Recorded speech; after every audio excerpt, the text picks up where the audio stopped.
The prince offered his own princess to the dragon, but humanity interfered. Part 1. The kingdom of Arvalin stood under a red sky, its towers shining with golden fire as the setting sun bled across the horizon. People walked silently through the stone streets, their faces pale, their voices low. Every man, woman, and child knew what was coming tonight. The sacrifice. The day their princess would be given to the dragon of the eastern mountains. For years, the dragon had demanded a tribute from the royal bloodline. Every generation, one life was offered to keep the monster from destroying the kingdom. This time, it was Princess Lyra's turn, the only daughter of King Theron and the betrothed of Prince Kael. Kael stood on the castle's high balcony, his hands shaking. His golden armor gleamed in the dying light, but his heart was darker than the shadow below. The council had decided, the priests had spoken, and even the king had agreed Lyra must be given away. The dragon's hunger could not be denied. It had already burned 3 villages to ash as a warning. Kael was the one chosen to lead her to the mountain gate. He told himself he was doing it for the kingdom, but every time he looked into her eyes, he saw something else. Fear, betrayal, and a silent question that tore him apart. Why me? Lyra didn't scream. She didn't cry. As the guards tied her hands with golden chains, she simply looked at the burning sky. Her eyes were calm, her voice soft, but there was something inside her. A strange light that no one could understand. If this is what saves them, she whispered, then let the dragon take me. But deep down, she knew something felt wrong.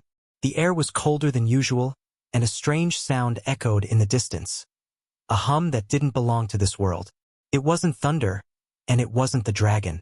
As Kael and his soldiers escorted the princess through the black forest, torches flickered and shadows moved like living things. The soldiers were silent.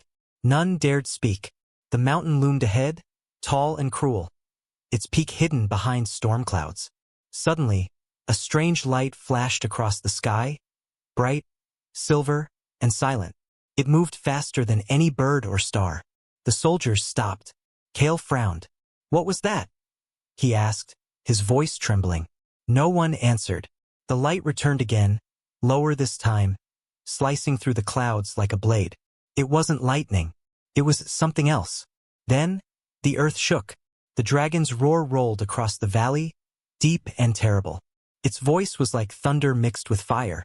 Trees bent, stones cracked, and the torches went out. Kael's men panicked. The sound came closer, louder, stronger. But before the dragon appeared, that same silver light returned, this time splitting into smaller lights, each moving with impossible speed.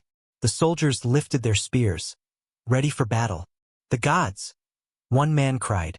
The gods are descending. But they weren't gods. They were something the people of Arvalin had never seen before. Machines of metal, floating silently in the air. Strange symbols glowed on their sides. A beam of blue light shot down, lighting up the ground around the princess. Kael fell to his knees, shielding his eyes. Lyra stared at the light, unblinking.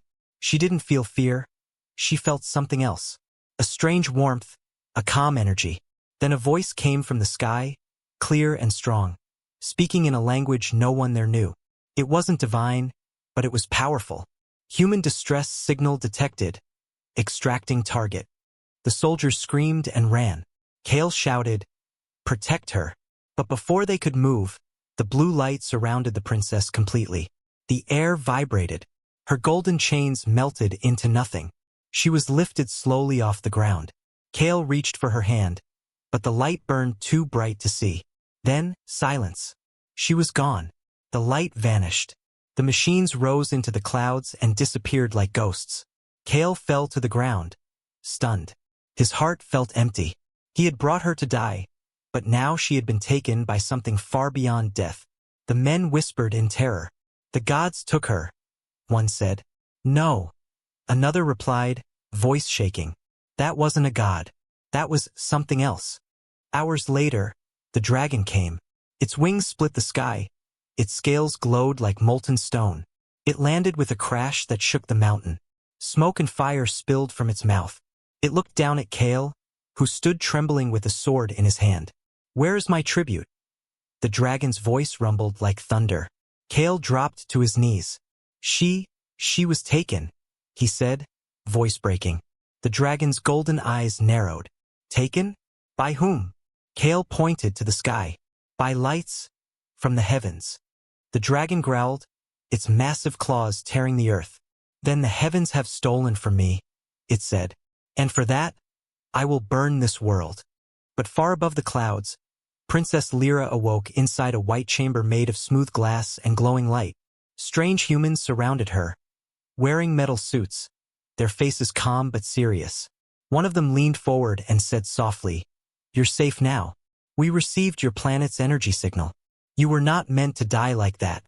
Lyra stared at them, confused. "Who are you?" she asked. The man smiled. "We're from Earth, and your world just called for help." Lyra felt her heart pound. The name meant nothing to her, but the warmth in their voices felt real. She didn't know it yet, but humanity had just entered the war between dragons and kings. Even when the world seems trapped in darkness, hope can come from the stars. The prince offered his own princess to the dragon, but humanity interfered. Part 2. Princess Lyra sat in silence, staring at the strange walls around her. Everything was glowing. The air was clean and cold, and there was no smell of smoke or blood, only a soft hum, like the breath of a sleeping giant. She touched the white surface beside her. It was smooth, almost alive. A woman in a silver suit entered the room, her eyes kind but focused. "Don't be afraid," she said gently. "You're aboard the human research vessel Odyssey 9. We pulled you from the surface seconds before the dragon reached you." Lyra's voice trembled. "The dragon? Is my kingdom safe? Did it burn them?" The woman sighed. "Not yet, but your world is in danger. That creature isn't just a beast. It's something else. We've seen energy readings like it before, on other planets. It feeds on life. It drains entire worlds dry." Lyra couldn't understand. "You talk as if you've seen dragons before." The woman smiled faintly.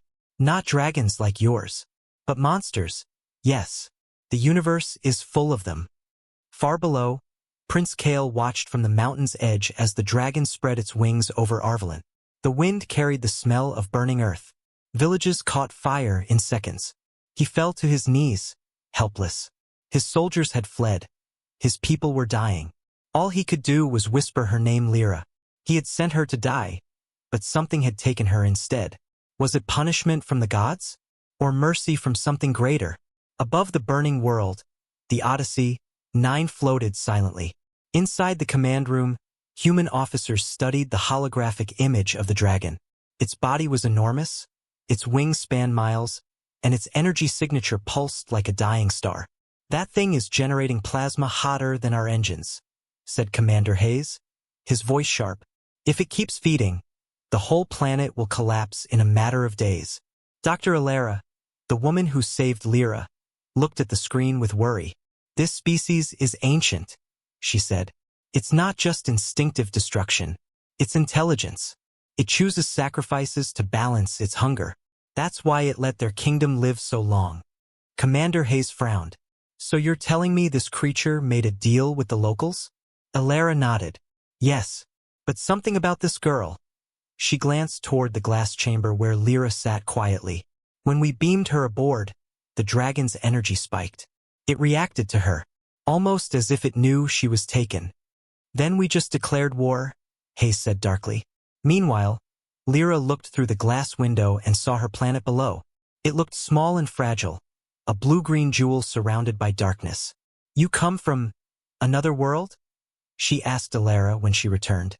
"Yes," Alara said. "We're from Earth. Humanity travels between the stars now. We study life. We help when we can." Lyra blinked, still trying to understand. "Then why save me? My people offered me to the dragon to keep peace. You've broken the law of my world." Alara knelt beside her. "Sometimes peace built on fear isn't real peace. Sometimes the right thing is the hardest thing." Her words stayed in Lyra's mind like a burning spark. All her life she had obeyed orders. Her father, the priests, the prince. She had been told sacrifice was noble.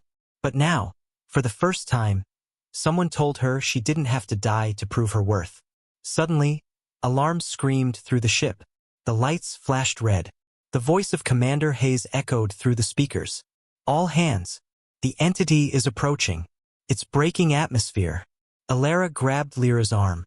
Stay here, she ordered, then ran toward the control deck. But Lyra followed, her curiosity stronger than her fear. When they reached the viewing window, Lyra gasped. The dragon had risen through the clouds, its wings cutting the air apart. Flames burst from its mouth as it roared into the sky. Human fighters launched from the ship like silver arrows, engines burning blue. The sky around the dragon filled with light and smoke. Beams of energy struck its scales, but the creature barely flinched. It roared again, sending a wave of fire across the air. 2 human ships exploded instantly. Target locked. Hayes shouted, "Fire the rail cannons." Massive guns on the ship's belly thundered. Bolts of plasma shot toward the dragon's chest. The explosion lit the sky, brighter than the sun. For a moment, everyone thought it was over. But then the dragon's eyes opened again, glowing white-hot. It turned its gaze toward Odyssey, 9 and screamed. The entire ship shook. Systems flickered. Sparks burst from the panels. "We're losing shields," a pilot shouted. "Its energy output is off the charts." Alara grabbed the railing, staring at the readings. "It's drawing power from the planet. Every time we hit it, it absorbs more." Lyra stepped forward. Her voice was small, but clear. "It's not attacking you because you're strong," she said. "It's attacking you because it's afraid." Everyone turned to her. "Afraid of what?" Hayes demanded. "Of me," Lyra whispered. "It knows I'm not dead. It can feel me." Silence filled the bridge. Then Alara looked at Hayes. "She's right. The dragon's energy signature is linked to her. If it feels her, maybe she can reach it. Maybe she's the key." Hayes shook his head. "You want to use her as bait?" "No," Alara said. "I want to use her as hope." Outside, the dragon roared again, its massive body glowing like a sun ready to explode. Humanity's guns recharged, preparing for another strike. But inside the ship, something even stronger had just awakened. A connection between a human fleet and a princess who was never meant to live. Sometimes the smallest act of mercy can awaken the power to change worlds. The prince offered his own princess to the dragon, but humanity interfered. Part 3. The sky above Arvalin was no longer blue. It was fire. The dragon had broken through the clouds, spreading its wings across the heavens like a storm made of flame. The humans aboard Odyssey, 9 fought desperately to contain it, but nothing in their training, no weapon in their arsenal, had ever prepared them for something that fed on destruction. Each missile they fired only made it stronger. Each plasma strike only made it brighter. It was feeding on their energy, learning from it, adapting faster than their systems could calculate. Commander Hayes gripped the railing as the deck trembled beneath his boots. "All ships, pull back to defensive range. It's absorbing our fire," he shouted. The massive holographic display showed the dragon's energy readings climbing past safe levels. Red lines spiked across every sensor. "It's drawing power from the planet's core now," Alara said, her voice tight. "If it keeps doing that, it'll rip the world apart. The crust won't hold for another hour." She turned toward Lyra, who stood behind her, trembling but silent. The young princess's eyes were wide, reflecting the burning light from the screen. "It's angry," she whispered. "It can feel me."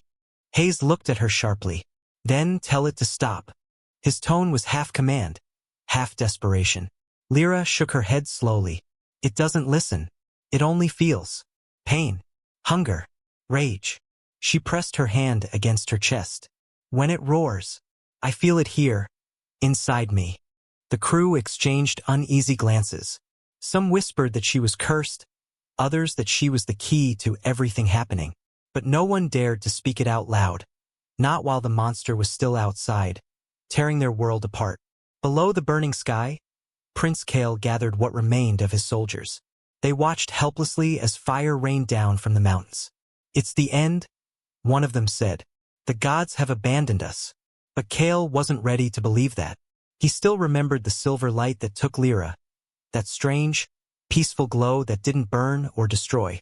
He looked to the heavens and shouted, "If you took her, If she still lives, save her now.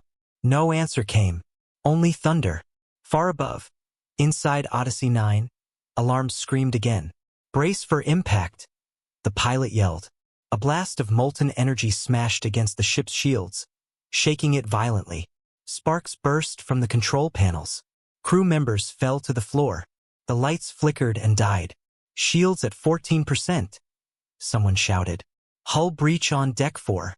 The dragon's voice filled the air like the sound of 1,000 storms. It wasn't words. It was emotion. Anger. Loss. Betrayal. The kind that burned through flesh and bone.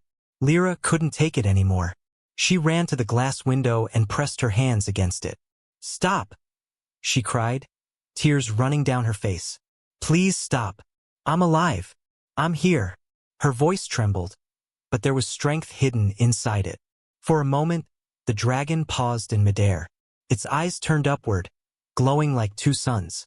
Alara's eyes widened. It heard you, she whispered. The dragon roared again, but this time it wasn't anger. It was confusion.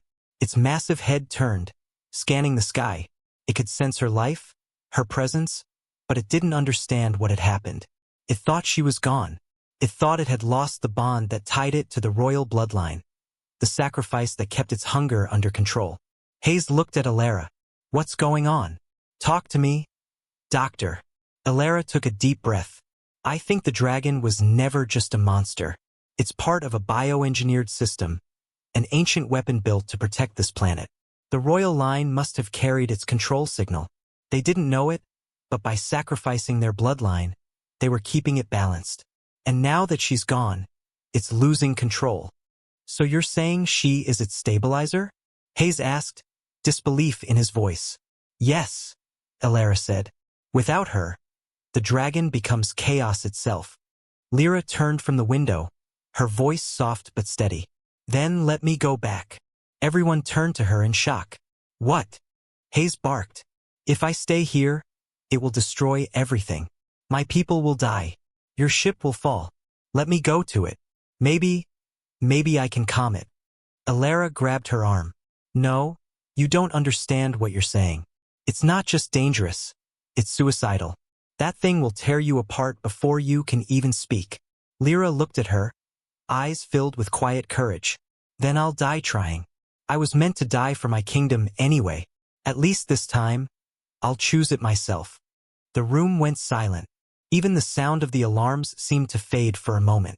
Hayes looked at her with something close to respect. Humanity had fought wars, crossed galaxies, and faced monsters, but rarely had he seen courage like this in someone so fragile. Finally, he nodded.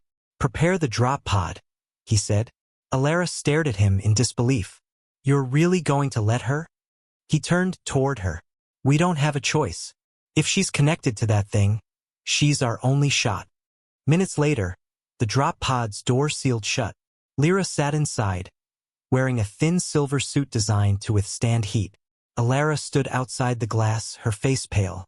Lyra, she said softly, you don't have to prove anything to anyone. Just remember who you are. Lyra smiled faintly. For the first time, I know exactly who I am. The pod launched, streaking through the clouds like a falling star. Fire and smoke filled the sky as it raced toward the dragon. The creature turned its massive head, sensing her approach. Its wings spread wide, its eyes locked on the small, glowing capsule. In the command center, Alara whispered, Come on, Lyra. Don't let it end like this. The pod broke through the air and slowed just above the dragon's head. The hatch opened. Lyra stepped out onto a thin platform of light, wind and flame swirling around her. She stared into the creature's burning eyes, and for the first time, it didn't roar. It just watched her, silent and trembling. She lifted her hands slowly. You know me, she said. You've always known me. The dragon's breath shook the sky. Then, very slowly, it lowered its head, until its massive eye was level with hers. Inside Odyssey 9, Alara's sensors lit up. The energy readings, they're stabilizing, she shouted. Commander Hayes leaned forward. What's happening? Alara smiled in disbelief. She's calming it. She's doing it. Far below, the fires began to fade. The wind slowed. The burning rivers of the planet started to cool. For the first time in centuries, the dragon was quiet. But something else stirred deep within the mountain. A darker energy, older than even the dragon itself. The scanners detected it too late. A new signal was rising from beneath the planet's surface. Something far stronger. Alara's smile faded. Oh no, it wasn't alone. True courage isn't about killing monsters. It's about facing them, even when they were never meant to be fought. The prince offered his own princess to the dragon. But humanity interfered. Part 4. For the first time in centuries, the dragon was silent. Its great wings hung still. Its breath no longer burned through the sky. The air that once shimmered with heat was now cool and heavy with the scent of ashen rain. Below it, the mountains smoldered like sleeping volcanoes. Humanity's ships circled above, their weapons still armed but quiet, waiting for orders. Inside the Odyssey 9, Commander Hayes stared at the glowing readings in disbelief. The dragon's energy is stabilizing, he said. I don't believe it. She actually did it. Dr. Alara let out a slow breath, her eyes fixed on the display. She calmed it, she whispered. She made it remember what it once was. The data showed the creature's life force no longer in chaos, but aligned with a strange new frequency. The same frequency that came from Lyra herself.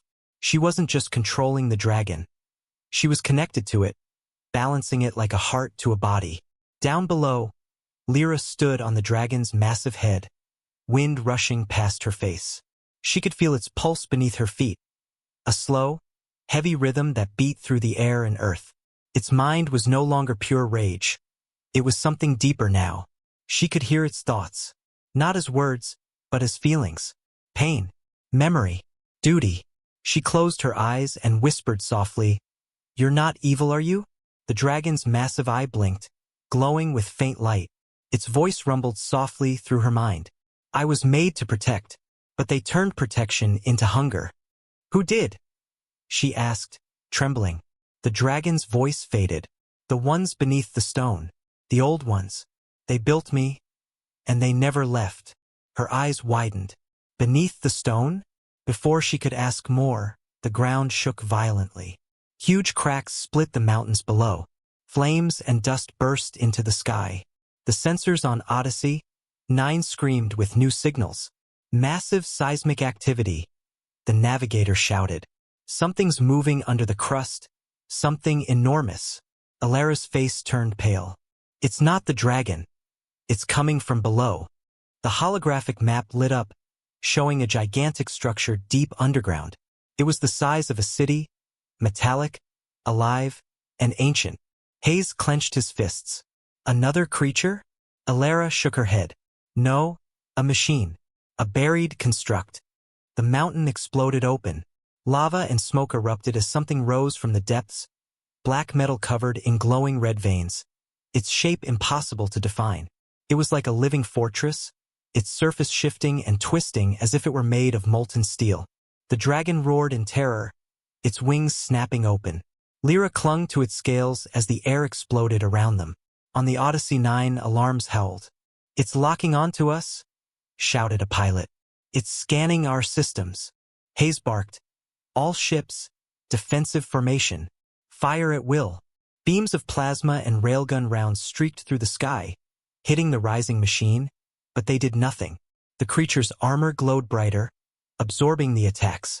"It's feeding like the dragon did," Alara said. "But this one doesn't have a limiter. It's pure artificial life, designed to consume everything." Lyra felt the dragon's fear. It roared again, flying higher, trying to protect her. But the metallic creature lifted its head, and a beam of red light struck the dragon's chest. The sound was deafening. Lyra screamed as she felt the pain surge through her body, as if she were being torn apart. The dragon crashed into the mountain, shattering stone and sending fire into the air. On the ship, Alara's hands flew across the controls. "She's linked to it. Every time the dragon's hurt, it's hurting her too. Then break the connection." Hayes shouted.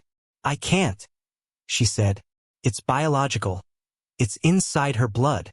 Lyra gasped for breath, her vision fading. The dragon tried to rise again, its body bleeding light instead of blood. Through the bond, she could see its memories, flashes of when it was first created by beings of light and metal. It was not born, but built, by a race that once ruled this planet before humans existed. They made dragons as protectors to balance the energy of the world. But when their creators vanished beneath the ground, the dragons were left alone. And without guidance, they turned wild. Now one of those ancient machines had awakened again. Older, stronger, and free of all limits. Lyra placed her hand on the dragon's head. "You don't have to fight it alone," she whispered weakly. The dragon's voice thundered in her mind. "If I fall, your world burns." She shook her head. "No. If we fall, humanity will rise." In orbit, Hayes stared at the growing chaos.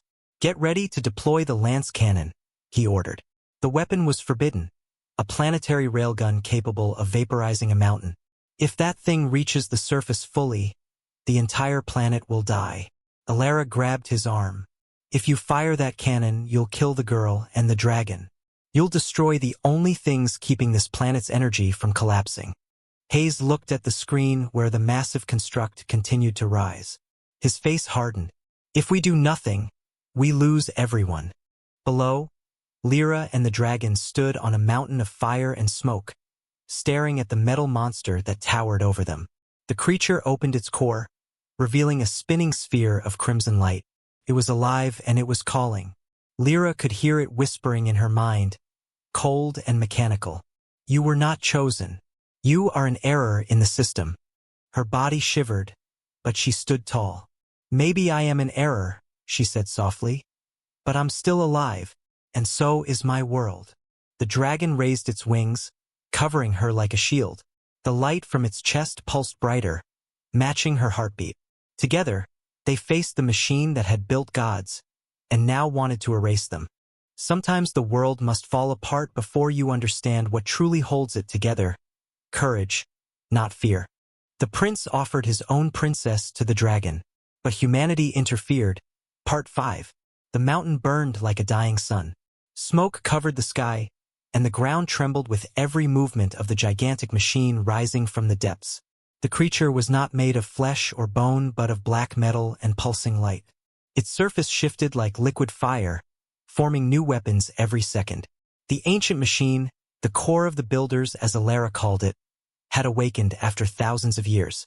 It was older than the dragons, older than the kingdom itself, and now it wanted to reclaim the world it once ruled. Commander Hayes stood on the bridge of Odyssey 9, his face hard and pale under the red emergency lights. "All ships, form a combat grid," he shouted. "Focus fire on the central structure. Do not let that thing reach orbit."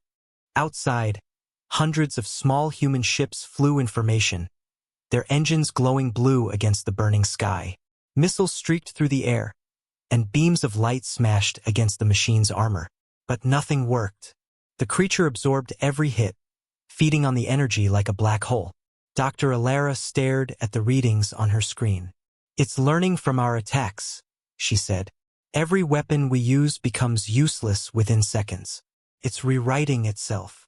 Hayes clenched his fists. "Then we'll find something it can't rewrite." Down below, the dragon roared and spread its wings, launching itself into the sky with the princess still standing on its back. The sound of its wings broke through the thunder and fire. Every movement carried power, not the power of hunger, but of purpose. Lyra held tightly to the dragon's scales, her hair whipping in the wind. She could feel the energy of the beast flow through her veins like molten light. The connection between them had grown stronger, their lives now bound by the same pulse. "Tell me what to do," she whispered into the wind. "How can we stop it?" The dragon's voice echoed in her mind, deep and ancient. "The core cannot be killed with power. It must be silenced. This heart, the red light within, controls all the machines of this world. You must reach it." "Reach it," she said, "but it's surrounded by fire and death."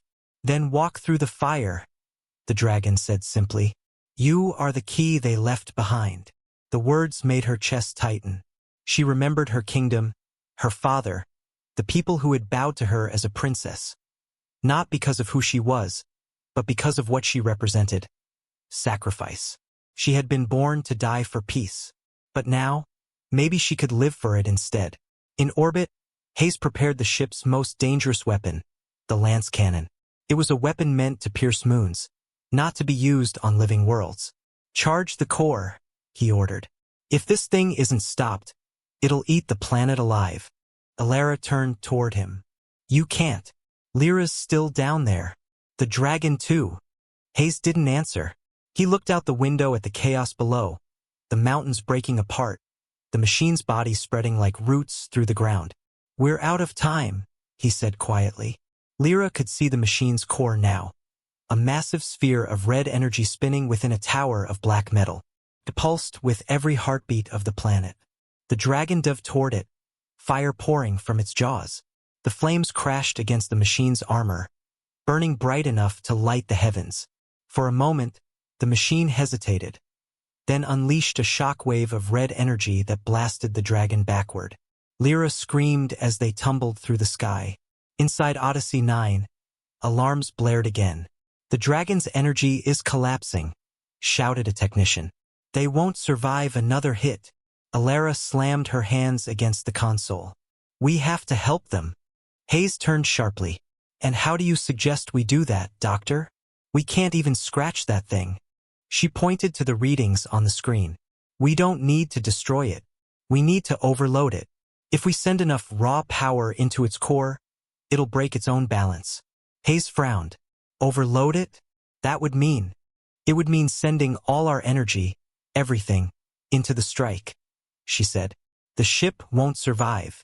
The commander's jaw tightened. Then maybe that's the price we pay. He turned to the crew. Prepare the final charge.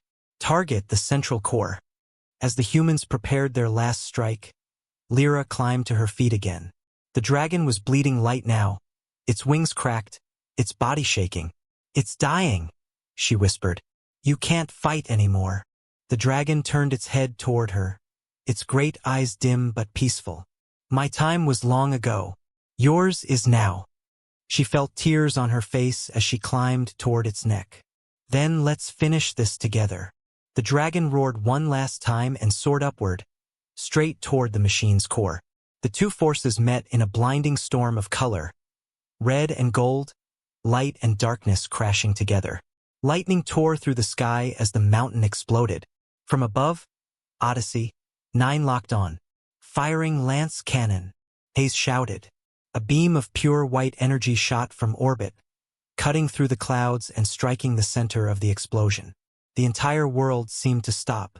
The noise vanished. The light swallowed everything. When the light faded, silence fell. The machine was gone. Nothing but dust and fire left behind. The dragon's body lay still on the ground, its wings spread wide, its scales dimming like cooling metal. And in the center of it all stood Lyra, still alive, surrounded by faint golden light. She was glowing softly, the mark of the dragon's energy pulsing in her chest. Above, the Odyssey 9 floated silently. The crew watched in awe. Alara's voice trembled. She survived. Hayes leaned forward. Get me a link to her. Now. Lyra looked up at the sky and spoke softly, her voice steady despite the pain. It's over. The core is gone. She looked at the dragon's body and placed her hand on its head. You kept your promise. The dragon's voice, faint and fading, whispered in her mind one last time. You carry my fire now. Protect your world and theirs. Then it was gone, turning into a wave of golden dust that rose into the sky like sparks. Alara wiped a tear from her face. She didn't just save her world, she said quietly. She saved ours. Hayes nodded slowly. Humanity interfered, and maybe for once it was the right thing to do. True power isn't found in strength or fire. It's found in the courage to protect others, even when the cost is everything. The prince offered his own princess to the dragon, but humanity interfered. Part 6. The world was quiet again. For the first time in centuries, the mountains of Arvalin were still. The smoke had cleared, the fire had gone, and the sky that once burned red now showed the soft blue of dawn. The war was over. The machine that had tried to devour the world was gone, turned into ash and memory. Yet the land bore deep scars, rivers of glass where molten earth had cooled, forests turned to stone, and villages that no longer stood. In the center of that silence stood Princess Lyra, her white gown torn and her skin covered in dust. But her eyes, they glowed faintly with golden light, the last gift from the dragon. Around her, the ruins shimmered with tiny sparks of energy, reacting to her presence. Wherever she stepped, the dead ground began to breathe again. Flowers pushed through cracks. The air grew warmer. The dragon's power was not gone. It lived within her. Far above, the human fleet hovered silently, watching her from orbit. Commander Hayes and Dr. Alara stood together on the bridge, speechless. The scanners confirmed it. The energy that once powered the core was now centered around the princess. She had become something new. Not fully human, not fully dragon. A bridge between worlds. Hayes finally broke the silence. We destroyed the machine, but she's changing the planet. Alara nodded slowly, her voice quiet but full of awe. She's restoring it. The dragon's energy was life itself, not just fire. She carries that now. Down below, Lyra walked to where the dragon's body once lay. There was nothing left but golden dust, shimmering in the morning light. She knelt down and whispered, "You kept your word. You didn't destroy, you saved."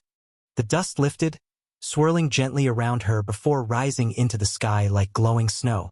It scattered into the wind, spreading across the horizon, like the dragon was returning to the world piece by piece. Not far away, the surviving soldiers of Arvelin climbed out of the rubble. Their armor was cracked, their faces marked with soot, but when they saw Lyra alive, they dropped to their knees. They whispered her name like a prayer. "The princess lives," one of them said, voice trembling. "The flame chose her." Lyra looked at them not as their princess, but as their equal. "No," she said softly. "The flame chose us." She pointed toward the sky, where human ships glowed like stars. It chose everyone who fought to protect life, not to rule it. At that moment, a beam of blue light descended from above. A human dropship landed beside her, and Commander Hayes stepped out, his uniform scorched, his face lined with exhaustion. He looked around at the ruins, then at Lyra. "You really did it," he said quietly. "You stopped it."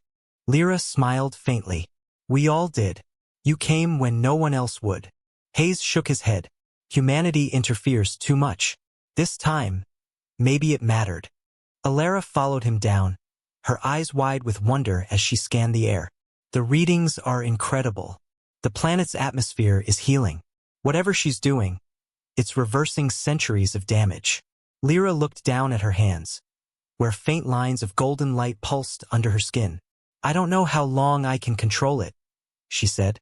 "The power, it's alive. It wants to spread." Alara's voice softened. "Then let it spread. Let it fix what was broken." For the next few days, the humans stayed to help rebuild. Together, humans and Arvelons worked side by side, clearing ruins, rebuilding shelters, and planting crops where the soil had turned to stone. Wherever Lyra walked, the ground grew fertile again. She didn't command anyone. She just worked quietly, shoulder to shoulder with the rest. But the changes within her deepened. She began to hear whispers from the earth, the voice of the dragon, faint but kind. It guided her hands, showing her how to use her power without losing herself. At night, she would look up at the stars, where the human fleet still shimmered, and wonder if the dragon's spirit watched her from among them. Commander Hayes finally came to her before leaving. "Our mission's over," he said, "but Earth owes you more than you know. You didn't just save your kingdom, you saved our future too. That machine, if it had reached space, it would have devoured everything." Lyra looked at him with calm eyes.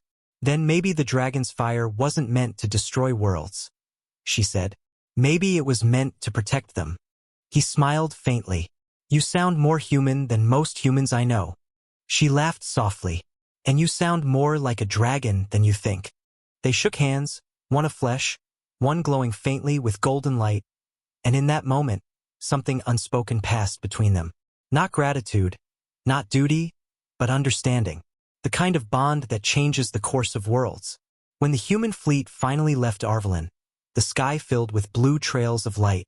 The people of Arvelin watched silently as the ships disappeared into the stars.